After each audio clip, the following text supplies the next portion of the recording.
Hi, Level 3s. We're going to look at atomic line spectra. And if you want to pause for a minute, these are the areas we'll cover. Just so that you know where we're at, if you shone a white light, like from an incandescent light bulb, through a slit and then a prism, and you shone that onto a board or a screen, you would end up seeing a rainbow, which we consider a continuous spectrum where you can see all the visible wavelengths. And keep this in mind when we look at spectra. You also know that quantized energy levels for atoms are restricted to certain regions or orbits. We discussed this in the previous section.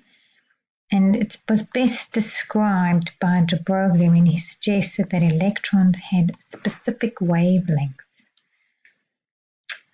So that that would explain why they have fixed orbits and specific energies. In order for an electron to survive in an orbit, it must form a standing wave, which represents a stable state for that electron. So only certain radius orbits allow the standing wave to be set up. So for example, this one in this diagram will be a disallowed orbit because the electron cannot continue on with the same standing wave, whereas that might be an allowed orbit, which causes a continuous standing wave. So if you could draw it diagrammatically, this might be the area, this might show the first 5 electron shells each with their own standing waves, where n equals 1, n equals 2, and so on, n equals 3, and so on, up to n equals 5. Remember to copy down the boxes in orange or red, just so that you know what we're talking about. You all probably are too young to know what these looked like, but we used to have yellow sodium street lamps, and they would give very yellow light. This one on the right is now the same street many years later with LED lights, but many years ago sodium was put into tubes under low pressure and connected across high voltages, and then they would produce yellow street lights. You've seen a lot of neon lighting. It doesn't have to be neon. The gas inside could be argon, which has a bluish color, or helium, which has a pinkish color, or xenon, which has a lavender color. And that is all due to a similar effect. So I'll explain in class a little bit more, but we're going to take a hydrogen tube, for example, and connect it across a high voltage electrical source. And then if we shine that light through a slit and a grating, which is lots of thin slits, then we can split that spectrum up that the hydrogen gas emits onto a screen. And if we look down here, we'd get a pattern that looks like this. Now, to explain that, what we know is that when light is shone, when the electrons become excited, they move from what was a ground state to an excited state, okay? And that jump corresponds to a fixed jump between fixed energy levels within the atom. And then once that electron then returns to the ground state, it will release a photon of a certain frequency, which will produce a specific line on the emission spectrum. And each of the different electrons in different shells will emit a certain amount of energy each time. So the spectra that result, those lines, those black things with the colored lines we looked at earlier, like this one, is unique to each element. And this is an area of study called spectroscopy. So this is an example of a helium emission spectra, whereas this one is sodium. And you can see that there are specific areas where light is emitted, and each element will have a very unique fingerprint with which to identify it. So just to be clear, an emission line spectrum is when the gas through a slit and then a diffraction grating, or in this case a prism, to shine just those parts of the light, specific wavelengths, onto a screen. We're going to now look at an absorption line spectrum. What happens here is that an incandescent light bulb will shine white light through the gas this time, which might again be like hydrogen or helium. And this hydrogen or helium will absorb those lines, will absorb those wavelengths. And so it will leave dark absorption lines that correspond in exactly the same wavelengths. So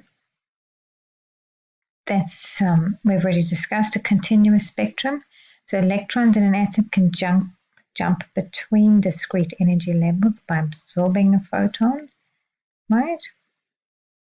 And that is when you end up with dark lines on the spectrum, called the absorption spectrum.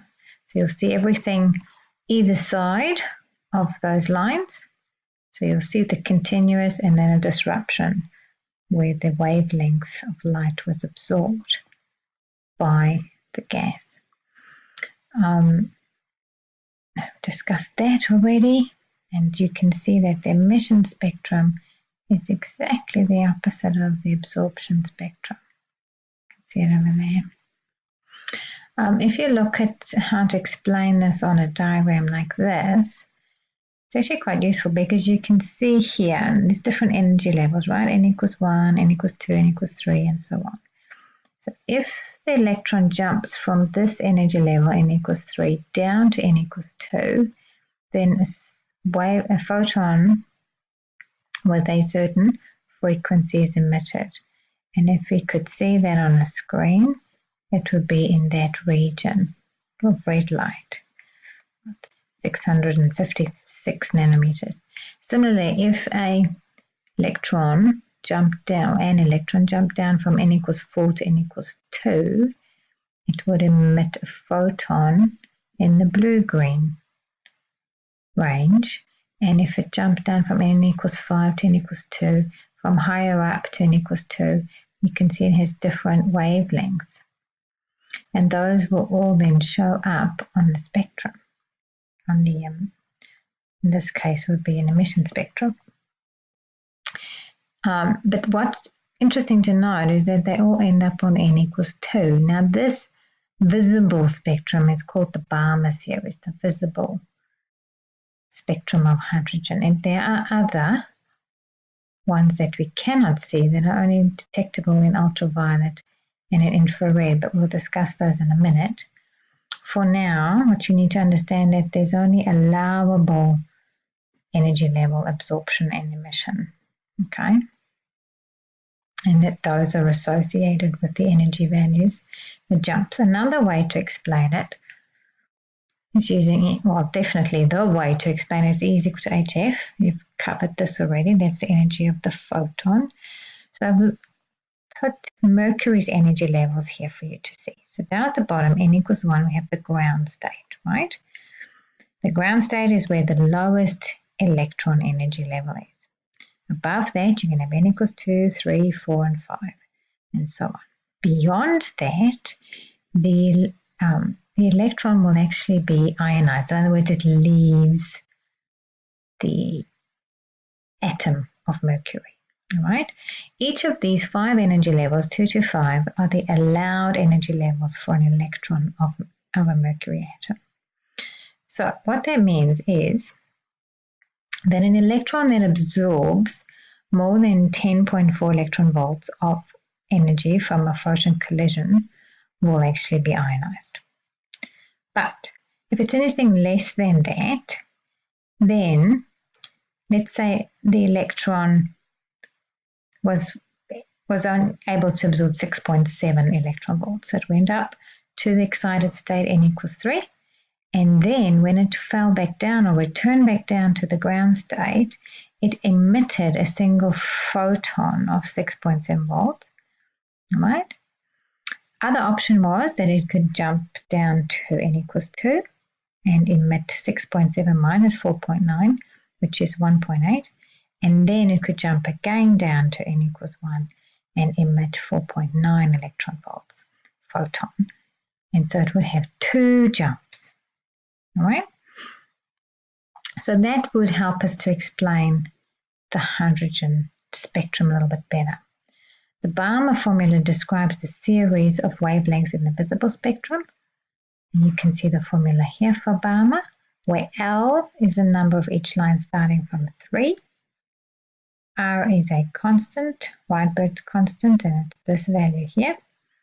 And my suggestion is that you look at the example on page 193 in Bendel. Quickly have a look here again at the Lyman series. So the Lyman series always ends up at n equals 1, and the Paschen series always ends up at n equals 3.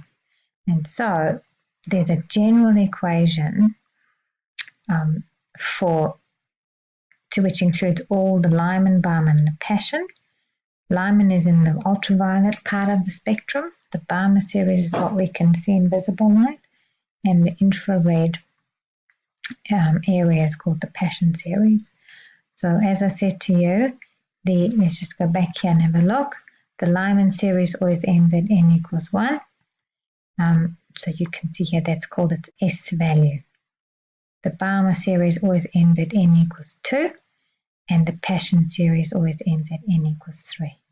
And the L values have to be larger than the S values. They start 1 higher each time than the S value. So 2 is bigger than 1, 3 is just 1 bigger than 2, 4 is 1 bigger than 3, and so on. Okay, so that's why L is greater than S. So go through the example on page 194. And please note that the longer the wavelengths emitted from shorter jumps, and shorter wavelengths are from the longer jumps. And then when you're done with that, we'll do an example in class, and you can do the activities in class.